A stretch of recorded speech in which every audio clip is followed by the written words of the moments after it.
Praise the Lord, everyone. Praise the Lord, everyone. Welcome to Family Talks. We are so happy to meet with you again. Amen. Last 2 weeks முன்னாடி நம்ம meet பண்ணோம் and we have been addressing a few questions. அதில் last time we addressed about peace and rest in the home and families. Today we are going to address another question about serving one another in the family. Amen. Service in the family. Such an important topic. இல்லைங்களா? அப்போ குடும்பத்தில் நம்ம எப்படி ஒருத்தருக்கு நம்ம சேவை செய்ய போகிறோம் இல்லைங்களா? இந்த சேவைனா என்ன, வேதவசனம் என்ன சொல்லுகிறது, அதை நாம் முதலாவது பார்ப்போம். பாருங்க, எல்லா சேவையும் ஒரு தேவ ஊழியக்காரர் இப்படி சொல்லுகிறார், all service begins with a heart that is devoted to God. எல்லா சேவையும் எங்க தொடங்குதுன்னு பார்த்தீங்கன்னா, தேவனுக்கு முதலாவது கீழ்ப்படிந்த அந்த டிவோட்டடா இருக்கிற இருதயம் தான் சேவையே செய்யும்னு சொல்லுகிறாங்க. ஏன்னா தேவனுக்கு நம்ம கீழ்ப்படிந்து இல்லாத இருக்கும் போதே, நம்ம இறுதியும் அவருக்கு அந்த டிவோட்டடான ஒரு இடத்துல இல்லாமல் இருக்கும் போதே என்ன ஆகுதுன்னு பார்த்தீங்கன்னா, யாருக்கும் நம்ம சேவை செய்ய மாட்டோம், நமக்காகவே தான் வாழ்ந்து கொண்டிருப்போம். அப்போ வேத வசனம் சொல்லுகிறது முதலாவது சேவிப்பு இல்லைங்களா? யோசுவா 24வது அதிகாரம் 15வது வசனத்துல இந்த கடைசி லைன்ல சொல்றாரு, நானும் என் வீட்டாரையும் கர்த்தரையே சேவிப்போம் என்று சொல்லுகிறார். கர்த்தரை நான் முதலாவது சேவிக்கும் போத பிறருக்கு எப்படி நான் சேவை செய்யணுன்ற அந்த எக்ஸாம்பிள், அந்த மாடல் நமக்குள்ளாக உண்டாக போகிறது. இன்றைக்கு நாம் என்ன பார்க்க போகிறோம்னா, இந்த சேவை என்றது நம்ம முதலாவது இருதயத்தில் தொடங்குறது. ரெண்டாவது அதுடைய attitudes, the attitudes of service, அதை இன்னைக்கு நம்ம பார்க்க போகிறோம்.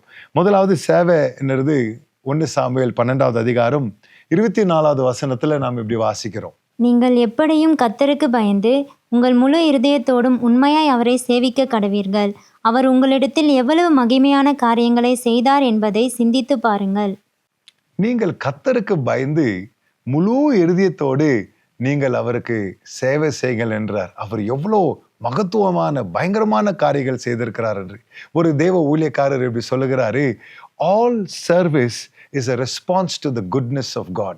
தேவன் செய்த நன்மைகளை நாம் பார்த்து அவர் பயங்கரமான காரியங்களை, மகத்துவமான காரியங்களை செய்திருக்கிறார். நீங்கள் அவருக்கு பயந்து முழு இருதயத்தோட அவருக்கு சேவை செய்கள் என்று சாமுவேல் அவருடைய கடைசி வார்த்தைகள்ல இஸ்ரேல் மக்களை பார்த்து சொல்கிறது உண்டு. அப்போ நம்மளுடைய மனப்பான்மை சர்வீஸ்ன்னு வரும்போத நாம் முதலாவது எந்த வேலையை செய்தாலும் அதை நான் கர்த்தருக்கு செய்கிறேன் என்று. கொலோசியர் 3வது அதிகாரம் 23வதும் 24வது வசனத்துல நாம் இப்படி வாசிக்கிறோம். நீங்கள் கர்த்தராகிய கிறிஸ்துவை சேவிக்கிறதினாலே சுதந்திரமாகிய பலனை கர்த்தராலே பெறுவீர்கள் என்று அறிந்து எதை செய்தாலும் அதை மனுஷருக்கென்று செய்யாமல் கர்த்தருக்கென்றே மனப்பூர்வமாய் செய்யுங்கள்.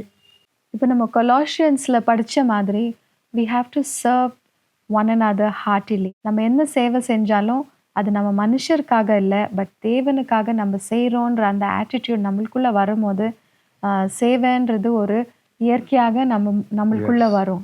எல்லா சேவைக்கும் கர்த்தர் கொடுத்திருக்கிற ஒரு நல்ல மனப்பான்மை இது இல்லைங்களா? All service first begins with the Lord இல்லைங்களா? அவருக்கு நாம் சேவை செய்யும் போதே அவர் நம்மளுக்கு சொல்லி கொடுக்கிறாரு, அவருடைய நன்மைகளை பார்க்கிறோம், நாம் பிறருக்கும் அவர் செய்ததை போலவே நாமளும் செய்ய போகிறோம் இல்லைங்களா? இன்னொரு காரியத்தையும் நம்ம சேவையை குறித்து பார்க்க போகிறோம். சேவை குறித்து நம்ம பார்க்கும்போது another attitude is humility. Galatians 5:13ல நம்ம பார்க்குறோம், when we serve with humility with one another. தாழ்மையோட நம்ம இருக்கணும். இந்த தாழ்மையான்ற குணம் நம்ம யார், இயேசு கிறிஸ்துக்குள்ள நம்ம பார்க்குறோம். he served everyone. அவர் கூட இருந்த எல்லாருக்காகவும் அவர் சேவை செஞ்சார். அவர் கூட இருந்த disciples, even those who betrayed him, those who forsake him, யார் அவங்கள விட்டு போனவங்கள கூட அவர் தேடி அவர் சேவை செஞ்சார். அதே போல் நம்மளுடைய ஆட்டிடியூடும் when we consider others better than ourselves, we are able to serve them with humility and with the right attitude that Christ had in us. Mark 10வது அதிகாரம் 43வது வசனத்திலிருந்து 45வது வசனம் மட்டும் கிறிஸ்து இயேசு அவருடைய சீடர்களோடு பேசுகிற வார்த்தைகளை நாம் பார்க்கிறோம். உங்களுக்குள்ளே அப்படி இருக்கலாகாது. உங்களில் எவனாகிலும் பெரியவனாய் இருக்க விரும்பினால் அவன் உங்களுக்கு பணிவிடைக்காரனாய் இருக்க கடவன். உங்களில் எவனாகிலும் முதன்மையாய் இருக்க விரும்பினால் அவன் எல்லாருக்கும் ஊழியக்காரனாய் இருக்க கடவன். அப்படியே மனுஷகுமாரனும் ஊழியம் கொள்ளும்படி வராமல் ஊழியம் செய்யவும் அநேகரை மீட்கும் பொருளாக தம்முடைய ஜீவனை கொடுக்கவும் வந்தார் என்றார். இயேசு கிறிஸ்துடைய உதாரணத்தை நம்ம இதில் பார்க்கிறோம் இல்லைங்களா? இயேசு கிறிஸ்து அவங்களை பார்த்து சொல்றார், உங்களில் if someone wants to be great, let him learn to serve. ஹல்லேலூயா. இன்றைக்கு நம்ம என்ன பார்த்து கொண்டிருக்கிறோம்? குடும்பங்களை நம்ம எப்படி சேவிக்கணும்? என் குடும்பத்துக்கு நான் சேவை செய்யணும்னா முதலாவது நான் புரிஞ்சு கொள்ள வேண்டியது, தேவன் சேவை செய்தார் இல்லைங்களா? அதே போல நானும் சேவை செய்யணும். எப்படி செய்ய வேண்டும்? இயேசு சொல்லி கொடுக்குறாரு. முதலாவது அங்கே தாழ்மை காணப்பட வேண்டும். தாழ்மை இருக்கிற இடத்துல தான் அந்த willingness டு சர்வ் வரும் இல்லைங்களா? ஹியூமிலிட்டி இல்லைன்னா அந்த வில்லிங்னஸ்ஸே இல்லை. அந்த செய்யணுன்ற அந்த சித்தம், அந்த விருப்பமே இல்லாமல் நம்ம இருப்போம். அப்போ இயேசு சொல்கிறாரு, நீங்கள் ஒரு கிரேட்டாக இருக்கணும், ஒரு பெரிய ஸ்தானத்தில் இருக்கணும், பிரதான ஒரு காரியத்துக்குள்ளே நீங்கள் வரணும்னா முதலாவது நீங்கள் என்ன பண்ணணுங்க? உங்களை தாழ்த்தி பிறருக்கு நீங்கள் சேவை செய்யணும்னு இயேசு சொல்லி கொடுக்குறார். ஜான் 13:14-15 நம்ம படிக்கிறோம். ஜீசஸ் வந்து he set an example for us. Anything that we have to do, he has already done it. And such a role model when he washed the feet of his disciples. Yes. So that's what we ought to do for one another. He put others above himself, yeah. And taking care of the needs of others. And he served with humility. அருமையான ஒரு உதாரணத்தை இயேசு அந்த கால்களை கழுவுவதை சொல்லி கொடுக்கறதாக இருக்கிறது. இது ஒரு நல்ல மனப்பான்மை. தாழ்மை இருக்கும்போதே சேவிக்கிறது கஷ்டமான ஒரு விஷயமே இல்லை இல்லைங்களா? அடுத்த ஒரு காரியத்தை நம்ம பார்க்கிறோம்.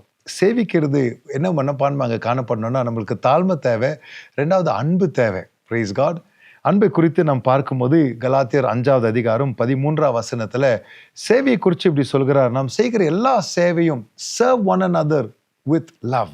நம்ம அன்பின் மூலியமாக தான் நாம் சேவையை செய்ய வேண்டும். முதலாவது தாழ்மை இருக்கணும், ரெண்டாவது அன்பு இருக்கணும். அன்பு இருக்கிற இடத்துல என்ன நடக்கும்னு பார்த்தீங்கன்னா சுயத்தை விட்டு கொடுத்து நாம் சேவை செய்ய முன்னாடி வருவோம் இல்லைங்களா? Man, God so loved the world that he gave his only begotten son. இல்லையா? ஆண்டவருக்கு நம்ம மேல இருக்கிற அன்புனால தான் அவர் ஒரே பேரான குமாரனை நம்மளுக்கு கொடுத்தாரு. That is service. அதே போல தேவனுடைய அன்பு நம்ம உள்ளத்துல இருக்கும் போது தான் நம்ம இன்னொருத்தரை நம்ம சேவிக்க முடியும். Amen. Yes. இன்னைக்கு சில காரியங்களை நாம் கற்றுக்கொண்டோன்னு நான் விசுவாசிக்கிறேன். முதலாவது நாம் பார்த்தது சேவை என்பது நம்ம இருதயத்தில் தொடங்குறது இல்லைங்களா? நாம் தேவனுக்கு சேவை செய்ய வேண்டும். நம்ம இருதயம் அவரை பார்க்க வேண்டும். அவர் எப்படி சேவை செய்தார் என்று நம்ம அவர்கிட்ட கற்றுக்கொள்ளணும். அதில் 2 விஷயத்தை நம்ம பார்த்தோம். முதலாவது அவர் எப்படி சேவை செஞ்சாருங்க? தாழ்மையை, he displayed humility in his service. Praise God. ரெண்டாவது நம்ம பார்த்தது அன்பை ஆண்டவர் காட்டுகிறவராக இருக்கிறார். அவருடைய சேவையில் தேவ அன்பு இருந்துச்சு, வெறுப்பு இல்லை. நிறைய நேரத்தில் நம்ம குடும்பத்தில் நம்ம பிறருக்கு சேவை செய்யணும்னா ஒரு சலிப்பு காணப்படும். ஐயோ நானா எப்பவுமே நான் தான் செய்யணுமா இப்படியெல்லாம் காணப்படுது இல்லைங்களா? அந்த ஆண்டவர் என்ன நம்ம கிட்ட எதிர்பார்க்குறாருன்னா, நாம் சேவை செய்யும் போது அவரை போல நாம் செயல்படும் போது நம்ம குடும்பத்தை அது ஆசீர்வதிக்கிறதாக இருக்கும். நம்ம குடும்பத்துக்கு நாம் முதலாவது சேவை செய்ய இந்த நாட்களை நம்ம கற்றுக்கொள்ள போகிறோம். அடுத்த வாரமும் இன்னும் சில காரியங்களை ப்ராக்டிக்கலாக நம்ம பார்க்க போகிறோம். நீங்கள் கண்டிப்பாக டியூன் ஆகுங்க. ஏதாச்சும் உங்களுக்கு கேள்வி இருந்தால் இங்கே கீழே காமெண்ட்ஸில் நீங்கள் கேட்கலாம். நாம் இதை கற்றுக்கொள்ளும் போது முதலாவது குடும்பத்துக்கு சேர்ந்தா ரெண்டாவது சமுதாயத்துக்கு செய்கிறது ரொம்ப ஏழ்மையாக நம்மளுக்கு வரும். Praise God. நம்ம இப்பொழுது ஜெபிக்க போகிறோம். நாம் ஒருத்தருக்கு தேவ அன்பிலே நாம் செயல்பட்டு, தெய்வ தாழ்மையில செயல்பட்டு, தேவனுடைய இருதயத்தை பார்த்து நாம் சேவை செய்யும் போது நம்ம குடும்பங்கள் ஆசீர்வதிக்கப்படும். நாம் ஜெபிக்கலாம். பிதாவே, உமக்கு நாங்கள் நன்றி சொல்லுகிறோம்ப்பா. ஆண்டவரே, உம்முடைய வார்த்தையிலேருந்து சேவையை குறித்து நாங்கள் கற்றுக்கொண்டு இருக்கிறோம். எப்படி நாங்கள் எங்கள் குடும்பத்துக்கு ஊழியம் செய்ய வேண்டும், பிதாவுடைய உள்ளமும் நாங்கள் பார்த்துருக்கிறோம். ஆண்டவரே, உம்முடைய சேவைக்கு என்ன மனப்பான்மை எங்களுக்கு தேவைன்னு நாங்கள் பார்த்துருக்குறோம்ப்பா. நாங்கள் செயல்பட எங்களுக்கு உதவி செய்யுங்க. இந்த நாள் ஆண்டவரே, உம்முடைய பிள்ளைகள் உம்முடைய ஊழியத்தை செய்ய, உமக்காக எழும்பி பிரகாசிக்க, ஆண்டவரே உம்முடைய நாமத்தை மகிமைப்படுத்த நீர் உதவி செய்யுங்கப்பா. உம்முடைய ஆசீர்வாதம் உங்கள் பிள்ளைகளோடு இருக்கட்டும். போகையிலும் வருகையிலும் நீர் பாதுகாத்து கொள்ளுங்கப்பா. உம்முடைய தூதர்களை எங்களுக்கு கொடுத்து எங்கள் பிரயாணங்களை எங்களை பாதுகாக்கிற தேவன், இந்த நாள் முழுவதும் உங்கள் பிள்ளைகளை நீர் பாதுகாத்து வழி நடத்துங்க, ஆசீர்வதிங்க. எப்படியெல்லாம் நாங்கள் சேவை செய்ய முடியும்னு தியானித்து உமக்காக செயல்பட உம்முடைய சித்தத்தை செய்ய உதவி செய்யுங்க. இயேசு மூலம் ஜெபிக்கிறேன் ஜீவனுள்ள நல்ல பிதாவே. ஆமென், ஆமென். கர்த்தர் உங்களை ஆசீர்வதிப்பாராக. ஆமென்.